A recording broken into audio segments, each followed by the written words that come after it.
अस्सलाम वालेकुम एवरीवन, मैं हूं मोहम्मद तलहा और आप लोग देख रहे हैं तलाश फेस एकेडमी। आज क्लास 12 के चैप्टर नंबर 11 हीट का एक अहम टॉपिक कवर कर रहे हैं और बेसिकली कॉन्सेप्ट है। इतना कोई लंबा चौड़ा टॉपिक नहीं है, लेकिन हमारी बुक में जितना है एटलीस्ट उतना तो हम लोग उसको स्टडी करेंगे। और वो टॉपिक है एंट्रोपी का। देखिए, एंट्रोपी वैसे तो डेली ऑब्जर्वेशन के अंदर या डेली रूटीन के बारे में बात की जाए तो एंट्रोपी का एक अलग मतलब है और बहुत सारी मिसालें हैं। तो कुछ तो मिसालें मैं दूंगा, लेकिन ये कि हम अपनी जो डिस्कशन होगी उसको ज्यादातर हीट और थर्मोडायनेमिक्स के साथ ही रिलेटेड रखेंगे। ठीक है ना, तो ये बात जहन में रखनी है। अगर आप इस लेक्चर पर आ गए हैं और एक आम डिस्कशन देखनी है एंट्रोपी पे, तो ये लेक्चर उसके लिए नहीं है। ये लेक्चर जो है वो प्योरली होगा according to heat and thermodynamics. तो अगर इस वर्ड की बात करें, दिस वर्ड एंट्रोपी, उर्दू में इसको कहते हैं नाकारगी। अब अगर नाकारगी का मतलब समझना है तो देखो, ये निकला है वर्ड नाकारा से, और नाकारा तो आप समझ ही गए, यानी कि बेकार, किसी काम का नहीं। एक्चुअली ये जो वर्ड है ना एंट्रोपी, ये आप समझ लो उल्टा है एफिशिएंसी का। अगर मैं किसी चीज को बोलूं कि उसकी एफिशिएंसी या कारकर्दगी के बारे में, एफिशिएंसी का मतलब क्या होता है? एफिशिएंसी का मतलब होता है कारकर्दगी। तो अगर मैं कहता हूं कि इस चीज की कारकर्दगी जो है वो 100% है, तो मैं ये भी कह सकता हूं कि उसकी नाकारगी यानी कि एंट्रोपी जो है वो 0% है। हालांकि मतलब मैं एक मेजरमेंट की बात कर रहा हूं, इसका कोई यूनिट ऐसा है नहीं, ये मैं आपको बताऊं परसेंट में, लेकिन समझाने के लिए बता रहा हूं। अगर फॉर एग्जाम्पल किसी सिस्टम की एंट्रोपी बढ़ती है तो मैं ये भी कह सकता हूं कि उसकी एफिशिएंसी कम हो रही है, या अगर एफिशिएंसी बढ़ रही है तो मैं कहूंगा एंट्रोपी कम हो रही है। तो थोड़ा सा आप इसको रिलेटेड रखिए एफिशिएंसी के साथ, यानी कि कारकर्दगी के साथ, कि एंट्रोपी का ताल्लुक जो है वो कारकर्दगी के साथ है। समझ लो दोनों एक दूसरे के रेसिप्रोकल हैं। ठीक है। और अगर स्पेसिफिकली डेफिनेशन की बात करें, so entropy is the measure of molecular disorder. किसी भी सिस्टम के अंदर मॉलिक्यूलर डिसऑर्डर कितना है, मॉलिक्यूल्स कितने ऑर्डर में हैं, तो मॉलिक्यूल्स जितने ऑर्डर में होते हैं उतना वो सिस्टम एफिशिएंट होता है, और जितना मॉलिक्यूल्स डिसऑर्डर में होते हैं उतना ही ज्यादा होती है उस सिस्टम की एंट्रोपी यानी कि नाकारगी। ठीक है जी। तो मॉलिक्यूलर डिसऑर्डर क्या मतलब? फॉर एग्जांपल एक कॉमन सी मिसाल दे रहा हूं। एक सब्सटेंस है सॉलिड। सॉलिड के अंदर जो मॉलिक्यूल्स होते हैं आपको पता है कि वो एक पर्टिकुलर अरेंजमेंट में होते हैं, एक तरीके के साथ जो है वो अरेंज हुए हुए होते हैं इस तरीके से। हालांकि 100% ऑर्डर में नहीं, लेकिन कुछ तो ऑर्डर में आपको नजर आते ही हैं। लेकिन वही सॉलिड जब कन्वर्ट होता है किसी लिक्विड की फॉर्म में, तो वही जो मॉलिक्यूल्स हैं वो दूर दूर हो जाते हैं और उनमें डिसऑर्डर आता है। वो जो ऑर्डर था, यानी कि वो जो तरतीब थी, उसमें कमी आती है। यानी कि मैं कह सकता हूं कि अब उनके डिसऑर्डर बढ़ रहा है। That is for liquid. और अगर फिर हम बात करें गैस की, तो गैस में तो आपको पता ही है कि जो मॉलिक्यूल्स हैं वो रैंडम डायरेक्शन में मूव करना शुरू कर देते हैं, यानी कि उनका जो डिसऑर्डर है वो बढ़ता है। और अगर डिसऑर्डर बढ़ता है तो इसका मतलब उसकी एंट्रोपी भी बढ़ जाती है। ठीक है। एक छोटी सी मिसाल है, अभी और भी डिस्कस करेंगे, लेकिन मैं आपको ये डिसऑर्डर का मतलब समझा रहा हूं, यानी कि बेतरतीबी। जितना ज्यादा कोई सिस्टम के मॉलिक्यूल्स तरतीब में है, उतना ही कि आप समझेंगे कि उसकी एंट्रोपी कम है, और जितना बेतरतीबी बढ़ेगी आप समझ जाइए कि एंट्रोपी भी बढ़ेगी। एक तो हम इस तरीके से डिस्कस करते हैं एंट्रोपी को, अभी आगे मिसालें देखते हैं, लेकिन पहले दूसरी डेफिनेशन देखो। The unavailability of energy for a system is the measure of its entropy. किसी भी सिस्टम के लिए तवानाई की ना दस्तयाबी, तवानाई का ना मिलना, इस बात को जाहिर करता है कि उसकी कितनी एंट्रोपी है। मतलब कि अगर एक सिस्टम को तवानाई मिल रही है तो वो काम करता रहेगा, और जैसे ही तवानाई कम होती जाएगी तो उसकी एंट्रोपी बढ़ती चली जाएगी, यानी कि वो नाकारा होता चला जाएगा। और अगर अनअवेलेबिलिटी मैक्सिमम हो जाए, यानी कि मिलना ही खत्म हो जाए एनर्जी, तो यकीनन एंट्रोपी भी मैक्सिमम हो जाएगी और वो सिस्टम हो जाएगा बिल्कुल नाकारा। फॉर एग्जाम्पल 220 वोल्ट से पंखा चलता है, तो ठीक है भाई, ओके, एनर्जी मिल रही है, वो एफिशिएंट है। 100% नहीं है, लेकिन एटलीस्ट मैं ये तो बोलूंगा कि अभी कुछ तो वो काम कर रहा है। ठीक है, 100% कारकर्दगी नहीं है, लेकिन कुछ तो है। बट अगर मिलने वाला वोल्टेज ही कम हो जाए तो नतीजे में हम क्या देखेंगे? नतीजे में हम देखेंगे कि उसकी कारकर्दगी में कमी आएगी, यानी कि उसकी एंट्रोपी बढ़ेगी। और होते होते होते होते अगर हम बिल्कुल इलेक्ट्रिसिटी उससे डिस्कनेक्ट कर दें तो आप देखेंगे उसकी एंट्रोपी मैक्सिमम हो जाएगी, यानी कि वो काम करना छोड़ देगा। ऐसे ही मिसाल हमारे इंजन्स के लिए भी है कि हम उनको एनर्जी दिए चले जा रहे हैं, वो काम किए चले जा रहे हैं। एनर्जी में कमी कर दो, काम में कमी आ जाएगी, और एनर्जी देना बिल्कुल ही बंद कर दो तो उनकी जो एफिशिएंसी है वो बिल्कुल जीरो हो जाएगी, यानी कि उनकी एंट्रोपी उस वक्त हो जाएगी मैक्सिमम। तो इसका मतलब एंट्रोपी किसी भी सिस्टम की हम दो तरीके से नाप सकते हैं। एक तो ये है कि उस सिस्टम के मॉलिक्यूल्स में कितना ऑर्डर है, या ऐसा कह लो कि कितना डिसऑर्डर है। जितना डिसऑर्डर होता है उतना ही ज्यादा एंट्रोपी होती है। या दूसरे तरीके से अगर हम बात करें तो वो ये है कि उस सिस्टम में तवानाई की ना दस्तियाबी है कि नहीं, मतलब कि अनअवेलेबिलिटी ऑफ एनर्जी है कि नहीं। जितना अनअवेलेबल होगी किसी सिस्टम के लिए एनर्जी, उतना ही उसकी एंट्रोपी ज्यादा हो जाएगी।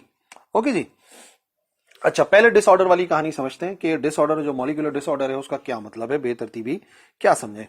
तो फॉर एग्जांपल अभी हमने क्या करा कि हमने जो है वो यहां पर एक कंटेनर है, ठीक है, एक रेक्टेंगुलर कंटेनर है। फॉर एग्जांपल उस रेक्टेंगुलर कंटेनर के अंदर हमने दो पार्टीशन बनाए हुए हैं। हमने यहाँ पे एक लिड लगाई हुई है, हमने यहाँ पर एक पार्टीशन लगाया हुआ है, और उस लिड में हमें नजर आ रहा है कि उसने क्या कर दिया, उसने दो कंपार्टमेंट बना दिए। और जैसे ही ये दो कंपार्टमेंट बने तो हमने क्या करा, हमने एक जगह जो है वो गैस के मॉलिक्यूल्स को फिल कर दिया, यानी कि गैस को फिल कर दिया। तो अब आप देख सकते हो कि मॉलिक्यूल्स 100% ऑर्डर में तो नहीं, बट एक ऑर्डर में तो हैं, ठीक है जी। और हम ये कह सकते हैं कि फिलहाल जो मॉलिक्यूल्स हैं वो लोकलाइज्ड हैं। लोकलाइज्ड का मतलब एक जगह पर जमा हुए हुए हैं, करीब तरीन है। 100% तो एक जगह पे नहीं है, लेकिन फिर भी कुछ करीब करीब है, लोकलाइज्ड है। और जितना ज्यादा मॉलिक्यूल्स लोकलाइज्ड हैं, इट मींस कि वो उतने ऑर्डर में हैं, और जितने ऑर्डर में हैं इट मींस उसकी एंट्रोपी कम है, ठीक है जी। अभी हमारी मिसाल शुरू हुई है, एक कंटेनर के अंदर गैस भरी हुई थी। कंटेनरों को सबसे पहले हमने दो कंपार्टमेंट में एक लिड की मदद से डिवाइड किया, फिर एक कंपार्टमेंट में गैस भर दी, तो मॉलिक्यूल्स जो है वो उस जगह पर लोकलाइज हो गए, उस जगह पे जमा हो गए, कुछ तरतीब में तो आ गए। अब हम क्या करते हैं, अब हम इस लिड को यहां से बाहर निकाल लेते हैं। जैसे ही हमने लिड को बाहर निकाला, हम देखेंगे कि जो मॉलिक्यूल्स हैं वो फैल गए, ठीक है ना। वो पूरे बॉक्स से, वो जो कंपार्टमेंट था उससे फैल के इस तरफ को आ गए, यानी कि अब उनमें रैंडमनेस बढ़ गई है, उनमें जो डिसऑर्डर है वो बढ़ गया। पहले तो कुछ तरतीब से थे, अपने आप को अरेंज कर लिया था, लोकलाइज्ड हो गए थे, लेकिन क्योंकि हमने लिड निकाली तो अब ये सिस्टम जो है वो, इसके मॉलिक्यूल्स में डिसऑर्डर बढ़ गया है, क्योंकि वो हो गए हैं less localised. Less localised means more disorder, more disorder means more entropy, यानी कि हमारा ऐसे करने पर जो सिस्टम है उसकी एंट्रोपी में इजाफा हो गया है। मैं ये नहीं कह रहा हूं कि लिड निकालने से पहले उसकी एंट्रोपी जीरो थी, कुछ बेतरतीबी थी, लेकिन हाँ ये कंफर्म है कि अब हमारे लिड निकालने के बाद उसकी एंट्रोपी में इजाफा ही हुआ होगा, ठीक है जी। तो ये एक मिसाल हो गई कि किस तरीके से एंट्रोपी के अंदर इजाफा आता है। पहले लिड निकालने से पहले जितनी भी एंट्रोपी थी सेम थी बहरहाल, और अब हमने क्या करा, अब हमने एंट्रोपी को इंक्रीज कर दिया। इसी डिसऑर्डर वाली बात को एक और तरीके से समझते हैं।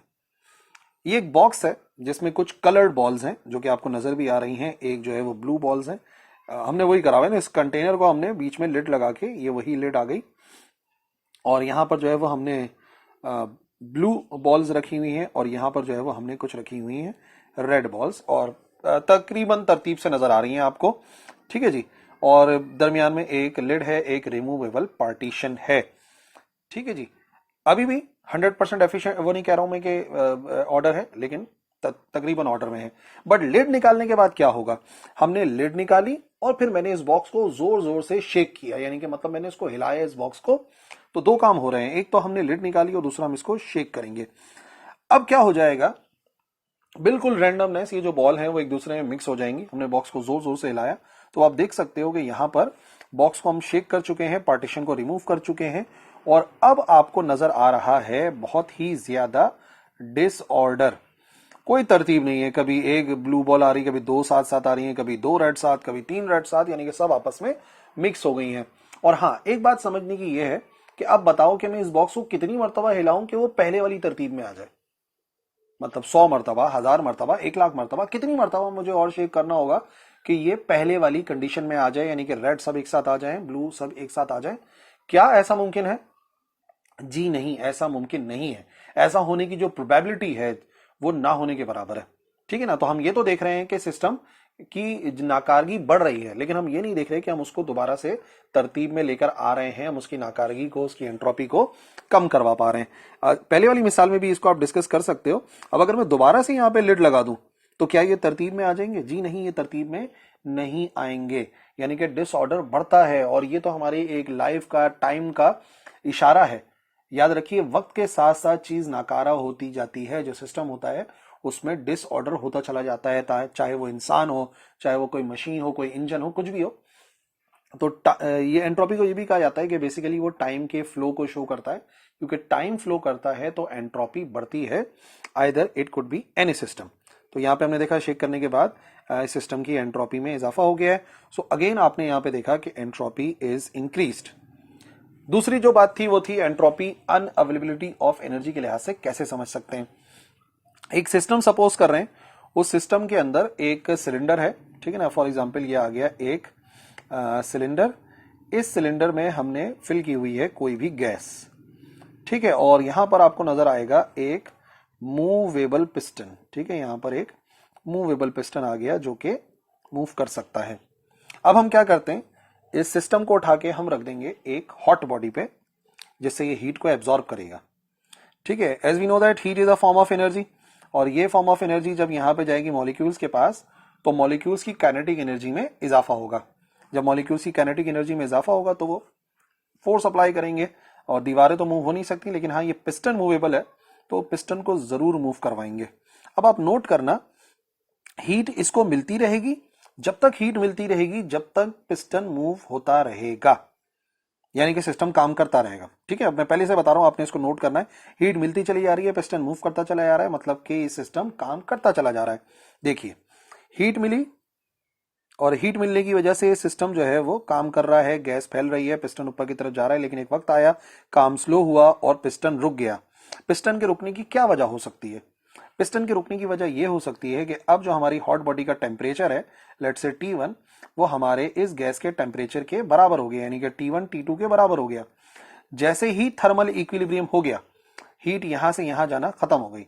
जैसे हीट यहां से यहां जाना खत्म हो गई, वैसे ही आप समझ जाइए कि अब जो हमारा सिस्टम है उसने काम करना पहले कम कर दिया, फिर खत्म कर दिया, जो इस बात को जाहिर करता है कि अब इस सिस्टम की एंट्रोपी बढ़ गई है, इंतहा पे पहुंच गई है, क्योंकि इसकी एफिशिएंसी हो चुकी है 0, ठीक है। तो एंट्रोपी जो है वो दरअसल तवानाई की नादस्तयाबी भी है, और ये भी बड़ी कॉमन सी बात है। देखो मैं आपको समझा चुका हूं, हर सिस्टम, चाहे मुल्क का ही सिस्टम क्यों ना हो, अगर एनर्जी मिलना बंद हो जाए तो क्या होगा? इलेक्ट्रिसिटी नहीं मिल रही, गैस नहीं मिल रही, तो ये सामने की बात है कि अगर हम देखते हैं अपने इर्द गिर्द कि जहां कहीं पर भी जो है वो तवानाई मिलना बंद हो जाती है, हर सिस्टम फेल हो जाता है, चाहे वो किसी मुल्क का सिस्टम हो, किसी घर का सिस्टम हो। इलेक्ट्रिसिटी के बिना क्या है, जो हाल है पाकिस्तान का अभी फिलहाल, वो इसी वजह से हो रहा है कि क्या चीज, कौन सी अवेलेबिलिटी है एनर्जी की, किसी भी चीज की नहीं मिल रही।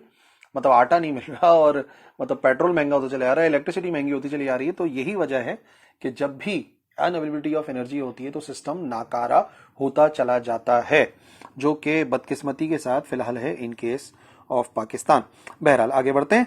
अब हाँ, सेकंड लॉ ऑफ थर्मोडायनेमिक्स जो ऑलरेडी हम लोग स्टडी कर चुके हैं, लेक्चर अपलोडेड है, तो उसको डिटेल में जाके समझ सकते हो। फिलहाल उसका और एंट्रोपी का एक रिलेशन समझ रहे हैं हम। यहां पे आपको बताएंगे second law of thermodynamics in terms of entropy.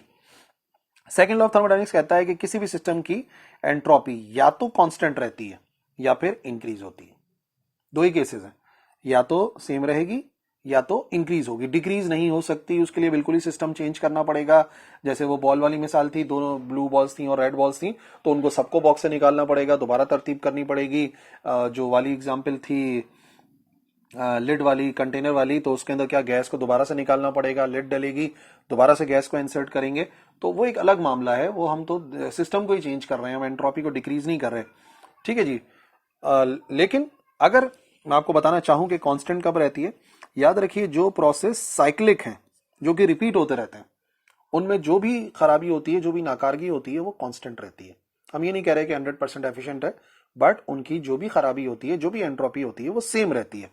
But वो सिस्टम जो साइक्लिक नहीं है, उनकी एंट्रोपी जो है वो इंक्रीज होती रहेगी।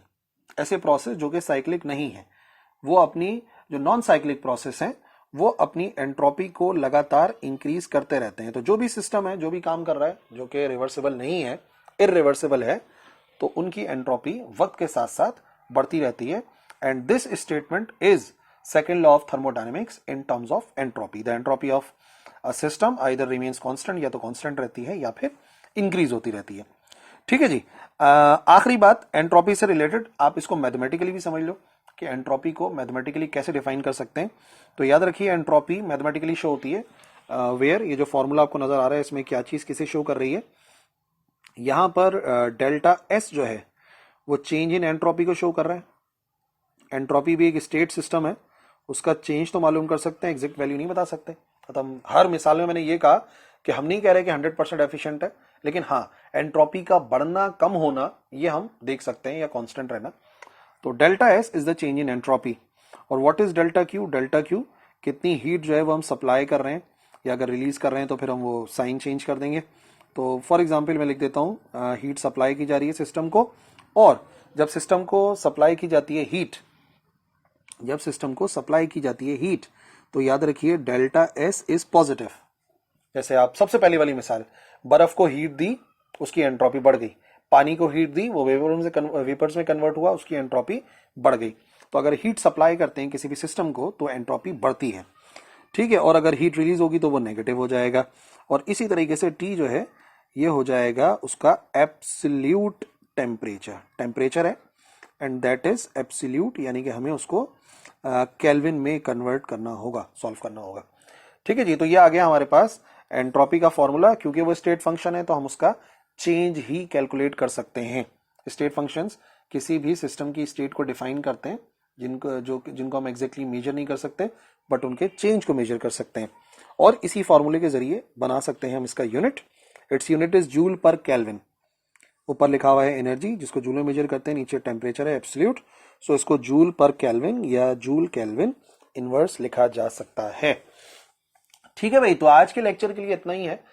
जो बातें मैं चाहता था आपको एंट्रोपी से रिलेटेड मालूम हो पेपर के लिए या वैसे भी स्टडी के लिए अहम है, वो मैंने आपको सब बता दी। आई होप आपको समझ में आ गई होगी। कोई बात रह गई हो, कोई परेशानी रह गई हो तो बिल्कुल पूछ सकते हो कमेंट्स में, आई विल रिप्लाई इंशाल्लाह। That's all for today. Allah Hafiz.